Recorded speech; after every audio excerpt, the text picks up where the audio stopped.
Hello guys, this is Piyush your wonder. और आज हम लोग फिर आ गए हैं सुबह पार्क में। और यहाँ आज हैं मेरे साथ गंगा राम अंकल जी। गुड मॉर्निंग अंकल, कैसे हैं? बढ़िया है, बहुत अच्छा। बढ़िया है। बढ़िया है। कैसा लग रहा है सुबह सुबह? कितने चक्कर लगाए?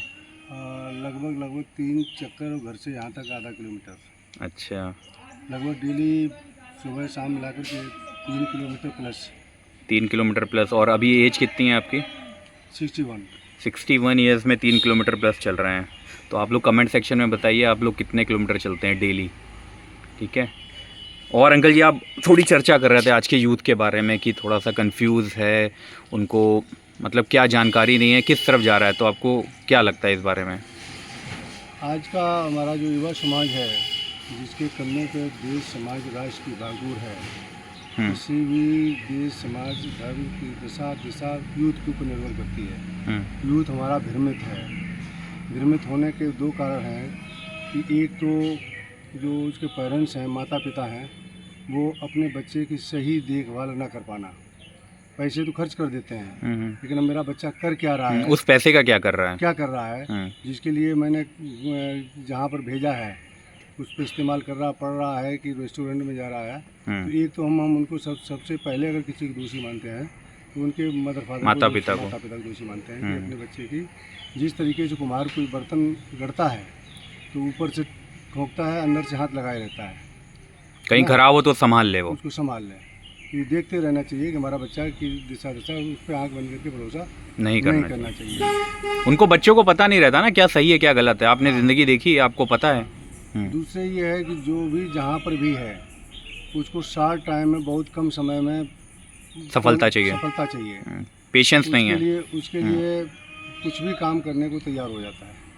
ये भूल जाता है कि इस काम करने से हमारे परिवार के ऊपर, हमारे समाज के ऊपर, हमारे राष्ट्र के ऊपर, हमारे देश के ऊपर, हमारे धर्म के ऊपर क्या प्रतिकूल प्रभाव पड़ेगा।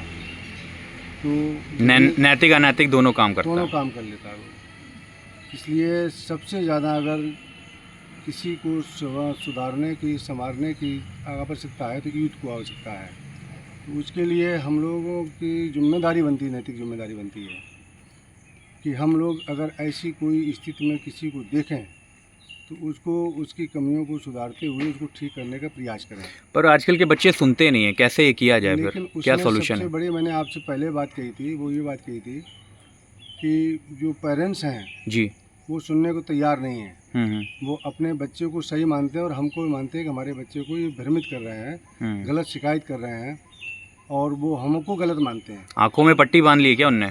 हाँ, बिल्कुल आंखों में पट्टी बांध ली है। दूसरे समाज से कट गए हैं। एक बड़ा कारण भ्रमित होने का ये भी है कि समाज से कट गए। पहले हम लोग गाँव से आते हैं तो गाँव में ये था कि फलाने का लड़का, फलाने अंकल आ रहे हैं, मिल बैठ के सब बैठते थे, चर्चा होती थी। वो क्या कहेंगे, और डांट भी देते थे, मार भी देते थे। लेकिन आज की तारीख में हमारे पड़ोस में कौन रह रहा है, कोई मतलब नहीं, रहा है, क्या काम हो रहा है, कोई मतलब नहीं। हो भी रहा है, तुमने आंखें बंद कर ली, सूत्र बोलते रहे कि मेरा संकट हमारे ऊपर नहीं है। हमसे क्या मतलब? हमारे ऊपर संकट जब तक किसी के ऊपर खुद नहीं बीती तब तक वो नहीं सोचता कि हमसे क्या मतलब है। तो ये है प्रॉब्लम सबसे बड़ी यूथ की। और हम उनको ये संदेश देना चाहते हैं कि भगवान श्री कृष्ण को आराध्य मान करके, भगवान श्री कृष्ण को आराध्य मान करके आप काम करें।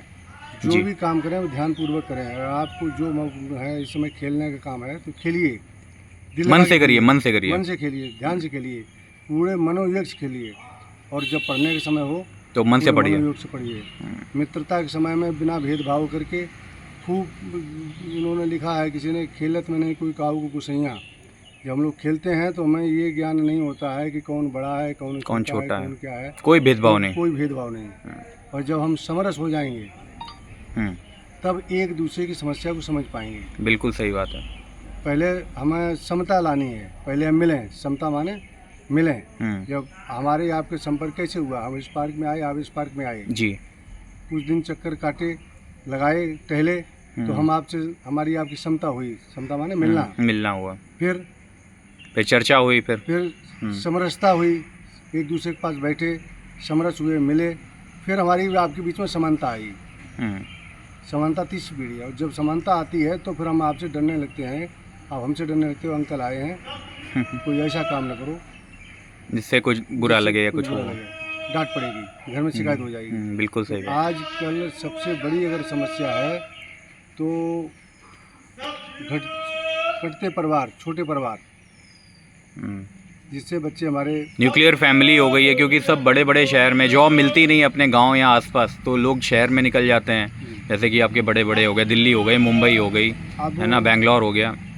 छोटा सा एग्जाम्पल देते हैं कि कुम्हार मिट्टी लेता है जी, बर्तन बनाता है, थोड़े से हाथ बनाने घुमाने से उसको सुराही बन जाती है, और थोड़ा सा ही उसी में हाथ तिरछा कर दे तो चिलम बन जाती है। चिलम जिंदगी भर तपती है और दूसरे को तपाती है। सुराही ठंडी रहती है, दूसरे को ठंडा रखती है, शीतल जल देती है। तो ये हम ये मानते हैं कि जो माता पिता हैं इनका काम भी कुम्हार की तरह ही है। ये बच्चे अगर इनका किसी बच्चे का जो चाहे बना सकते हैं बच्चे को। बच्चा अगर गलत दिशा में चला गया है तो इसमें समाज का दोष नहीं, इसमें माता पिता का दोष है, मेरा ऐसा मानना है। ये संदेश हमारा है। चलिए, बहुत अच्छी अंकल जी ने बात करी है।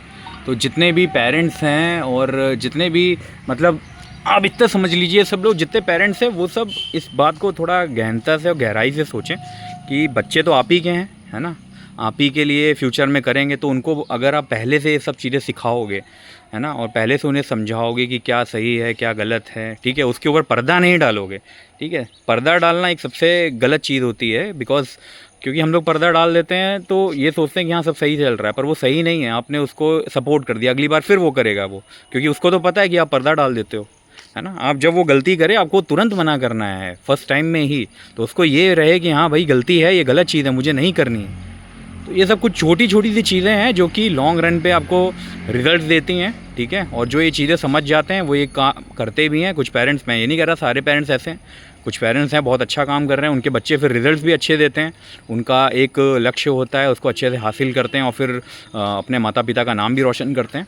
तो अगर आप चाहते हैं कि आप सबका नाम आपके बच्चे रोशन करें, अपनी ज़िंदगी में जो चाहते हैं, अपने सपने पूरे करें और खुशी खुशी जीवन व्यतीत करें, तो जैसा कि अंकल जी ने बताया है वैसा कुछ करें। और उनको जहाँ पे जब गलती करें उनको तुरंत मना करें, अगर अच्छा काम करते हैं तो उन्हें फिर मोटिवेट भी करें, भाई उनको चीज़ें खरीद के दें ताकि उनको मोटिवेशन मिले कि भैया अच्छा काम करना है, और मम्मी पापा से प्राइज़ मिलेगा तो वो लोग फिर अलग मोटिवेशन चलता है बच्चों के में। चलिए, on this note, love you all, जय हिंद, जय भारत।